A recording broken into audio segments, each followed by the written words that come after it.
Hey,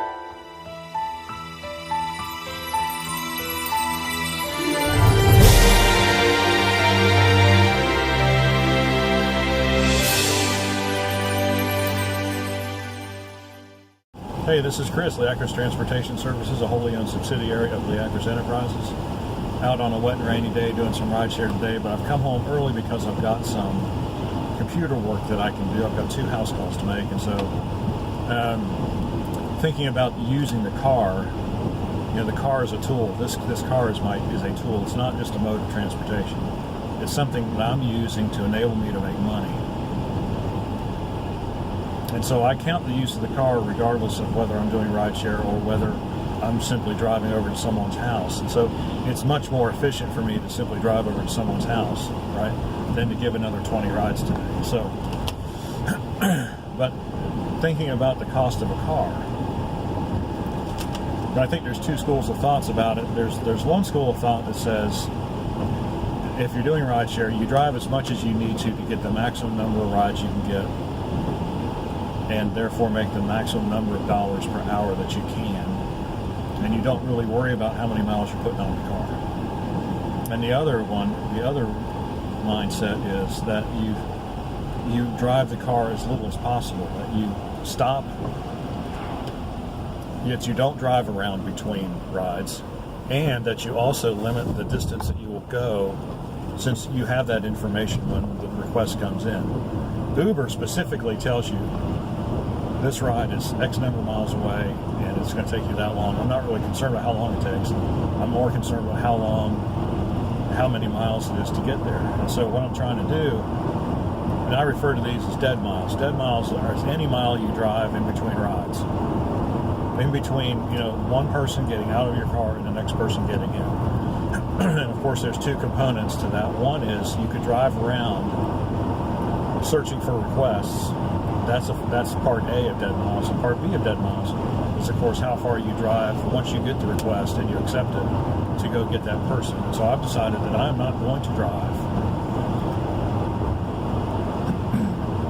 anywhere, or as little as possible. There's some places like the airport, there's no place to park right there, really, so you have to drive somewhere.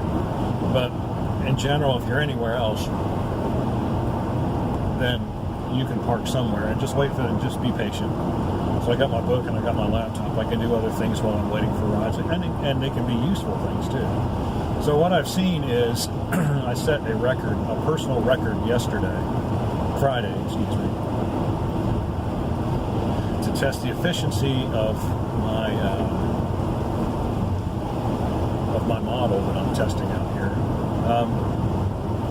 I went 250 miles to make $150. So that is about $160. So that's a little bit, that's about 63 cents a mile. So that's what I made. When I was doing this, when I first started doing this, I didn't care about how many miles I went, or I did care, but I was like, I didn't know how, I hadn't quite figured things out yet, I was doing more like 45 cents a mile, if that. I mean, that was a good day. And now I was making more. I was making $200 a day, working about the same amount of time, maybe a little bit more.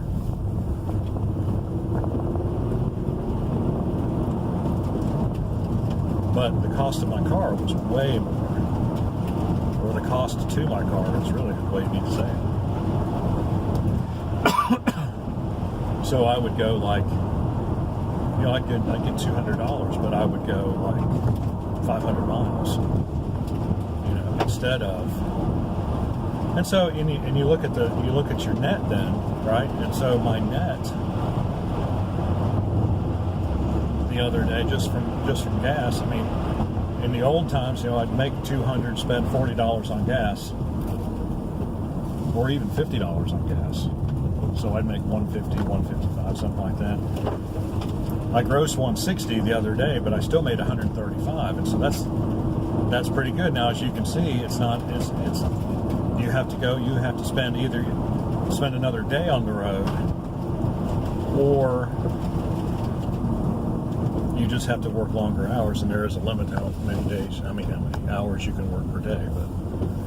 But still, you know. But then when you look at the big picture and you say, okay, if I'm going to put 100,000 miles on this car, I would much rather make $6,500 for those miles, as opposed to making $4,500 for those miles. You know, time is not. I've got time to spend.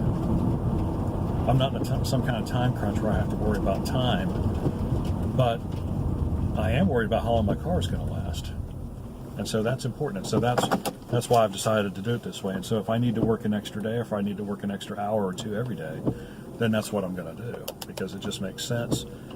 Because my fixed asset, the life of the car, is what's most important. Not necessarily what my gross is for each day. All right, got any questions or comments? I hope I didn't make that needlessly complicated. Got any questions or comments? Leave them in the section below. Like and subscribe. We appreciate when you do. We'll see you on the next Rideshare video.